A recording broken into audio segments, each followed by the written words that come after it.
England South Africa ম্যাচে পরে আসছি। সবার আগে আলোচনা করব গ্রুপ পর্বের যে শেষ ম্যাচ, ভারত নিউজিল্যান্ড। আপনি একবার কি মনে করতে পারবেন যে ভারত এবং নিউজিল্যান্ড দুই দল ঠিক কতদিন পর ম্যাচ খেলছে? এই যে এত বড় গ্যাপ অন্য কারো সঙ্গে মেলে না। এখানেই হচ্ছে ভারতের সুপ্রিমেসি কিংবা ভারতের পাওয়ার কিংবা তাদের মাসল পাওয়ার, যেটা অনেকেই মনে করেন ক্রিকেটকে নষ্ট করছে। আমি সেই আলোচনাতে যাচ্ছি না, আমি জাস্ট এটুকু বলতে চাই যে ভারত নিউজিল্যান্ড ম্যাচকে আপনি ধরে নিতে পারেন ফাইনালের একটা ড্রেস রিহার্সাল। যদি নিউজিল্যান্ড ভারত ফাইনাল হয় তাহলে নিউজিল্যান্ডকে তো ওই মাঠেই খেলতে হবে, অর্থাৎ দুবাইতে খেলতে হবে।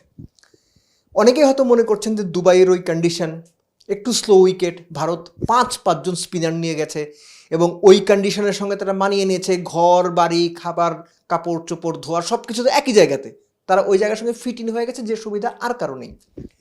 নিউজিল্যান্ডের স্পিন অ্যাটাককে ভারতের স্পিনের তুলনায় অনেকে খাটো করে দেখবেন, কিন্তু উইথ ডিউ রেসপেক্ট খাটো করে দেখবেন না।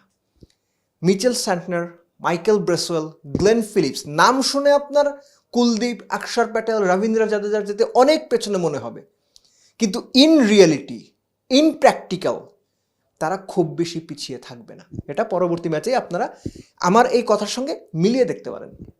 নিউজিল্যান্ড এই টুর্নামেন্টে চ্যাম্পিয়ন হবার যে অন্যতম দাবিদার দলগুলো রয়েছে তাদের মধ্যে একটা।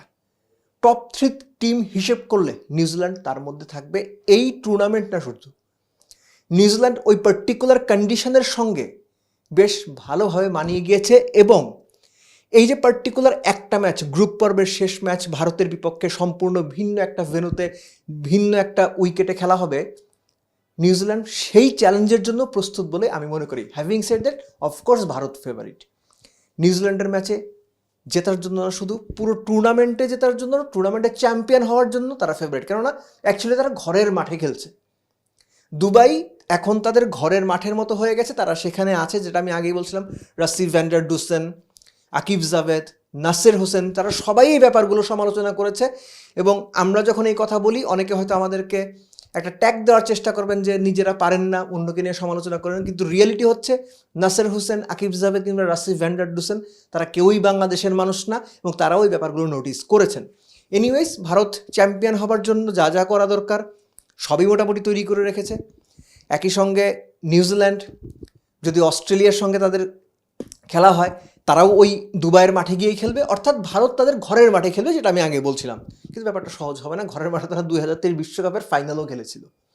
সো পার্টিকুলার ওই গিভেন ডেতে যে দলটা স্মার্ট ক্রিকেট খেলবে, নিজেদের ওই কন্ডিশনের সঙ্গে অ্যাডাপ্ট করে পারফরমেন্সটা বের করে আনতে পারবে, তারা জিতবে।